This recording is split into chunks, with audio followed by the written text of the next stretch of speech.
Okay, so I recently changed the steering rack on the Mini. This is the original rack, in pretty rough shape, full of dirt, broken boots. But I put the rack on, have video, microphone failed, but I'll go back and do a voiceover edit so you can at least follow me through that process of what it took to remove the rack and then of course install the new rack. And I have video and I'll come back and show you. But what I want to do now is I have new track rod ends or tie rod ends that go here. And I want to make sure when I put the new ones on, which I'm going to go and do now, I match the correct distance. So at least I can kind of get the alignment back to as original or as close to original as possible. So what I'm going to do is I'm going to attempt to unwind each side. So this is it's a right-hand drive car, so the steering shaft will go this way into the cabin. And so I'm going to do the right-hand side, or the driver's side in my case. And then I'll also go and do same on this side. So they look pretty rusted, so I'm going to spray them down with some PB Blaster and see if that helps. And then I'm going to attempt to come back and unwind them and count the number of revolutions. So when I put the new one on, I'll kind of be as close to it as possible. All right, so let me go hit it with some PB Blaster, let it sit for a few minutes, come back, and you'll watch me struggle and attempt to remove these and keep the count in my head. All right, thanks. All right, so I've hit it with the PB Blaster, and what I did is I tested on the other side, and on the driver's side or the right-hand side of that rack. In your case, if you're looking at it, it would have been the left-hand side of the car, because although it's a runner. Anyway, let's not go into that detail. So I was able to remove the old one. You can see the boot's pretty busted, and of course it's pretty stiff. So definitely putting a new one on, and it's seen some wear. Anyway, took 16 full turns to take this particular piece off. What I've done on the other side of the rack, I have gone on and measured the distance from the end of the rod to where that threaded nut is. So that measures approximately 1 inch. So 16 turns. And I think the standard is you can get away with about 10 turns to get as close to original alignment as possible. So hopefully everything runs smoothly with that. So we'll let the PB Blaster do its work, and then we'll come back and put it in the vise and see what we can do. All right, 1 second. All right, so let's get it set up in the vise. What I'm going to do is I'm going to put it in the vise and lock it on the nut that's sitting here on the rod, right here on the end. So I'm just going to lock it in. So I have my channel lock, get these on, and hopefully the PB Blaster has had enough time to work its magic. And go ahead and loosen this. And yep, perfect. So now that that's loose, I'm going to count by hand.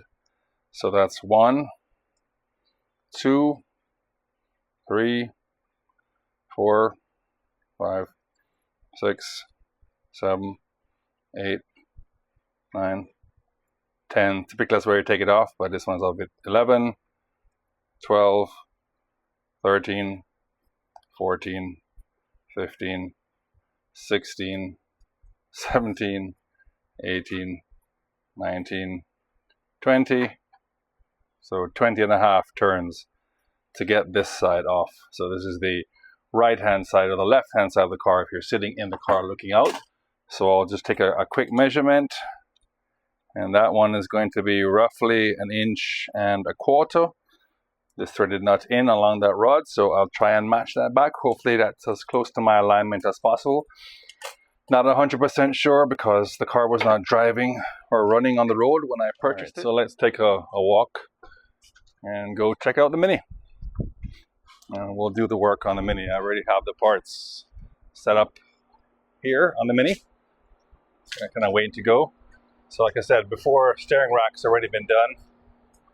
And you can kind of see the steering rack here. Tilt this down. So you'll see the steering rack here at the bottom. So has all the nuts on there. I have the pieces ready to go. So I have the new tie rod ends or track rod ends, still a little fresh in the plastic.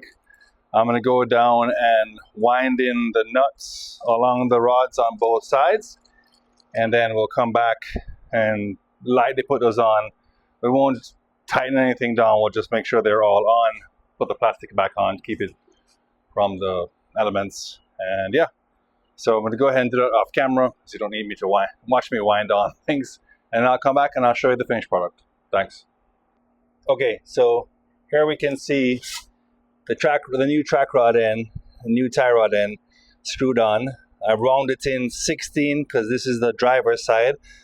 Or if you're looking at the car, it would be your left, but if you're sitting in the car, it's the right side. So the driver's side where the steering wheel goes in. And then I've just kind of backed up the lock nut to kind of hold it in place. Nothing is tightened or torqued down. I've then come back and we'll just travel around to this side of the car. And I've done the same thing over here.